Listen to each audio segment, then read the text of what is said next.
K ramp movie ఎలా ఉంది? So movie రివ్యూలోకి వెళ్లే ముందు ఇలాంటి మూవీ రివ్యూస్ కోసం మన బంటి టాక్ ఛానల్ ని సబ్స్క్రైబ్ చేయడం మాత్రం మర్చిపోద్దు.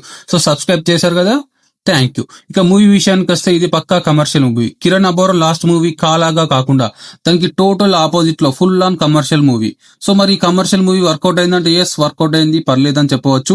ఫస్ట్ హాఫ్ బిలో యావరేజ్ అనిపించిన సెకండ్ హాఫ్ దాన్ని కవర్ చేస్తుంది.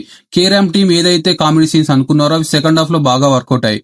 ఓవరాల్ గా అయితే సినిమా బాగుంది, decent watch for this Diwali. Coming to actors performance, Kiran Abbavaram తన యాక్టింగ్ అండ్ డైలాగ్స్ తో బాగా చేశాడు. హీరోయిన్ గా యాక్ట్ చేసిన యుక్తి అయితే ఇరగదీసింది తన క్యారెక్టర్ లో. సినిమా సెకండ్ హాఫ్ మొత్తం హీరోయిన్ చుట్టే తిరుగుతూ ఉంటుంది. సో రిమైనింగ్ క్యారెక్టర్ లో నటించిన సాయి కుమార్ గారు, నరేష్ గారు, వెన్నెల కిషోర్ గారు, ఆలీ గారు, మురళీధర్ గారు వాళ్ళ పాత్రలకు న్యాయం చేశారు. సో ఓవరాల్ గా సినిమా అయితే వన్ టైం వాచబుల్.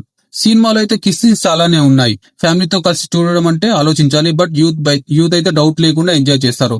సో ఇది ఈ సినిమా రివ్యూ. మళ్ళీ మరొక రివ్యూతో మళ్ళీ కలుద్దాం. Thank you. జై హింద్.